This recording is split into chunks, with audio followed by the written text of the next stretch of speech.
4 easy steps to starting an awesome podcast. Starting your own podcast probably sounds like a Herculean project for you right now, but it doesn't have to be. In today's presentation, I'm going to show you the 4 easy steps you can follow to start your very own podcast. Step 1. Choose a topic and come up with your show's name. Your podcast is your own show. You can talk about anything and everything under the sun. But if you want to attract a specific audience, then you need to narrow down your topics. You need to define what your podcast is going to be all about. In short, what do you want to be known about? Do you want to be known as the top marketing expert in your niche? Or that funny author who publishes exclusively on Kindle? Whatever you choose, you need to be able to commit and create content consistently and keep your audience coming back for more. Step number 2. Create a plan for your podcast episodes. Podcasting is also a form of content marketing. You want to stand out from the crowd, right? Then you need to come up with a content strategy that will fit your podcast message or branding. Treat your podcast like a business. Plan everything in advance. If you're thinking of interviewing experts in your industry, then write it down in your calendar so you can reach out to them well ahead of time. Create an outline or draft of your upcoming episodes. You don't want to just wing podcast episodes. You could end up wasting a lot of time editing and re-recording episodes if you ramble off topic for far too long. Step 3. Record your podcast episodes. Now that you've got a plan for your podcast episodes, it's time to record your episodes. You're just starting out, so you will need to make sure you come across as someone that people will want to listen to. You can choose to follow an outline of your main topics, or you can read from a script. Step 4. Publish and promote your podcast. To publish your podcast, you need to select a good podcast hosting service. Libsyn is one of the more popular ones. Once you've uploaded your episodes to your host, it's time to promote your new show to your target audience. 5 podcast monetization methods you can use today. Podcasting can be both fun and hard work. But did you know you can also earn some money in the process? Many podcasts earn anywhere from $100 to several $1,000s a month. If you're planning to set up your own podcast, then stay tuned to this presentation. I'm going to show you the top 5 podcast monetization methods you can use today. Let's begin. Number 1. Sponsorships. When it comes to sponsorships, you need to build a sizable audience first before anyone will consider sponsoring your podcast. But once you've got a few thousand fans tuning into your podcast, then you can start reaching out to potential sponsors and advertisers. Alternatively, you can use a platform like Midroll or Authentic. The next option, however, is the best one. Once your podcast becomes big enough, sponsors will be the ones knocking on your virtual doorstep to ask you to promote or endorse their brands. Number 2. Affiliate marketing. It's relatively easy for one to make money with affiliate marketing. You simply get your special link that has your unique tracking code in it. And when people click on your link to buy your recommended product, then you get a commission. There are plenty of affiliate networks you can join. The most popular one, though, is probably Amazon. Other networks include ClickBank, ShareASale, Commission Junction, JVZoo, and so much more. Number 3. Selling your own products or services. If you've got an established brand outside of podcasting, then it will be relatively easy for you to plug your own products and services on your show. Of course, try not to be pushy or aggressive, as many dislike high-pressure sales tactics like this. Instead, promote your own products or services as a solution to people's various pain points. Number 4. Coaching. Coaching can be quite lucrative, especially if you position yourself as an expert in your niche. You'd basically be teaching the same things you talk about on your podcast, but only more in depth. Another selling point for coaching is that students will have direct access to you, so they can ask you questions and get answers relatively quickly. Number 5. Courses. You can sell your own courses or even other people's courses as an affiliate on your podcast. Courses are great for podcasters who want to provide their audience a more organized and in-depth look into subjects they're experts of. They're also great for generating passive income on the side. 5 podcast styles you can follow. Podcasts have been around for years. If you think its popularity is about to fizzle out soon, you're mistaken. The popularity of podcasting has been steadily growing every year. If you want to get in on the podcast gravy train, then stay tuned to this presentation to find out about the top styles you can follow for your own podcast. Let's begin. Number 1, the solo show. This podcast style is probably the easiest one to use when you're just starting out. Many podcasts are hosted by an individual. Solo hosts often use their name on the podcast show title, like John Smith's Awesome Podcast Show. Solo podcasts are also easy to produce. You don't need to wait for someone else to become available. You can simply record your episodes as and when you feel like it. The only downside is you'll probably run out of things to say much faster than if you're doing the show with someone else. Number 2, multi-host show. Many podcasts nowadays now follow this style. When you've got 2 or more people sharing ideas and thoughts, then there's less chance you'll run out of topics to talk about. You'll be able to present different ideas to your listeners. You can even agree to disagree on most topics to make your show interesting. Number 3, one-on-one interview. There are many benefits to interviewing other people on your show. 1, you don't have to do all the talking, so you can rest your vocal cords for a bit.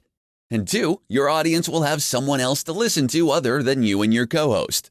Another benefit is that your guests will be letting their followers know they've been interviewed on your show.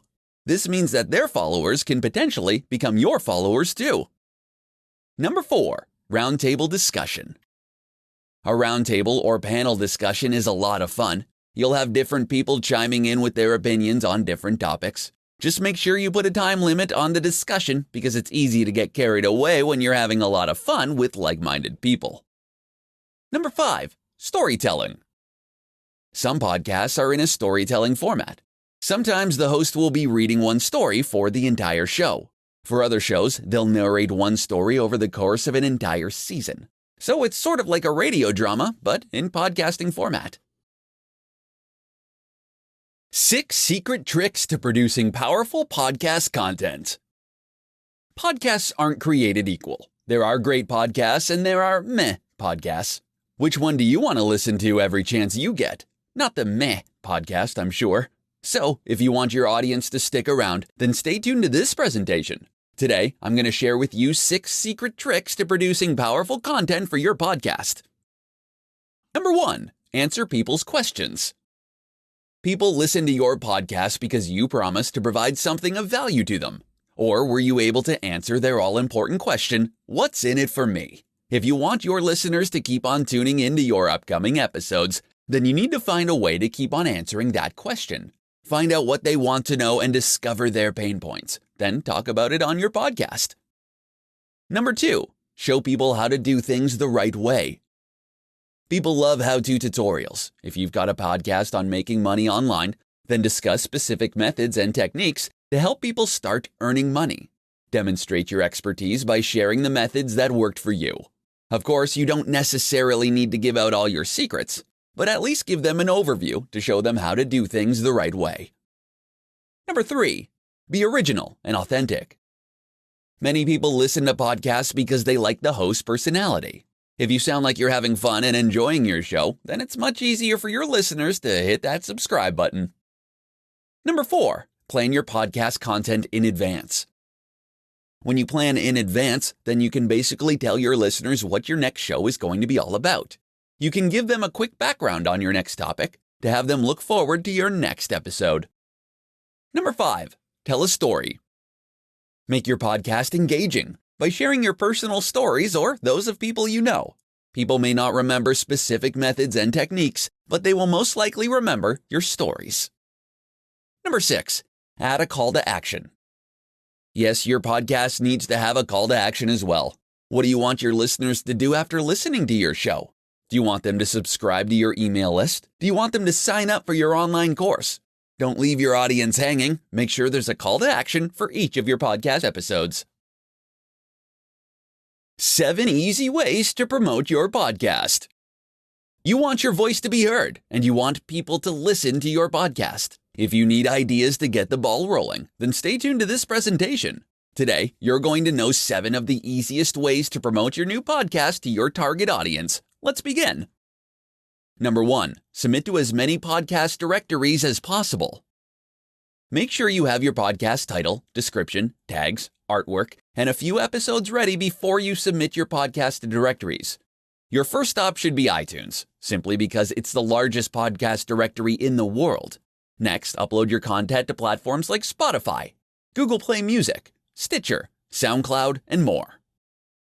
Number 2, share on social media. Let your followers on social media know that you've got a podcast. Whichever platforms you use, let your family and friends know and ask them to share it with their followers as well. Number 3, ask your podcast listeners to follow you on social media. For branding purposes, use your podcast title as your social media handle. It will be easier for people to remember your brand that way. Give a quick mention of your social media channels on every episode and ask your listeners to follow you. Number 4, link your podcast episodes on your blog. Create a new post for every episode and add a link to your MP3 file. Then write out a transcript or show notes for each episode. Your written content will be indexed on search engines, so you'll most probably get a nice chunk of search engine traffic later on. Number 5, interview experts in your niche. People love being recognized as experts, so if you tell people you're interviewing experts for your podcast, chances are you'll have a good number of people signing up. They can promote their businesses or their podcasts, and they'll let people know that they were interviewed on your awesome show. Number 6, record your podcast on video. Hit 2 birds with 1 stone and video yourself while recording your podcast episode. Then upload it to YouTube, Facebook, Instagram, Snapchat, etc. to give your fans a sneak peek at how you do your podcast. Number 7, pay for advertising. You don't need to spend a ton of money to get the word out about your new podcast. If you can afford to spare a few dollars a day, you can advertise on Facebook ads, Instagram, maybe even Bing ads. In this presentation, I'm going to share with you 10 of the most important tools you'll need for podcasting success. Let's begin. Number 1, a good microphone. Not all microphones are created equal. A good quality microphone is necessary if you want your podcast to sound good. Number 2, pop filter. It's annoying to hear B's, P's, G's, and D's amplified on podcasts. You don't want this to happen to your show. Get a pop filter. It only costs a few dollars. Number 3, podcast hosting account. You don't want your podcast audio files eating up your web hosting bandwidth. Get a good podcast hosting account. They're relatively cheap. Check out Libsyn, one of the most popular podcast hosting services. Number 4, multi-platform note-taking software. It's important to know what you're going to talk about in your podcast episodes. Use a multi-platform note-taking software so you can easily pick up where you left off. You can start writing down your ideas on your mobile phone and then finish it up on your laptop. Number 5, Google Calendar. Google Calendar is a great tool for scheduling your podcast episodes. You can add different calendars to your account, and you can label each one with a different color. Number 6, Audacity. Audacity is a free, open source, and cross-platform audio editing software. There's a bit of a learning curve, but don't worry. There are lots of tutorials on YouTube to help you get up to speed on how to use this powerful software. Number 7, voice typing tool.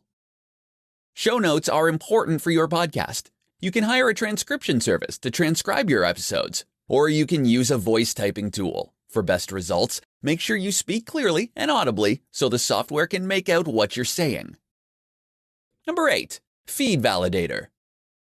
A feed validator is needed to make sure there are no problems with your podcast's RSS feed. Most podcast hosting services include a feed validator, but it won't hurt to run your feed through a service like Feed Validator.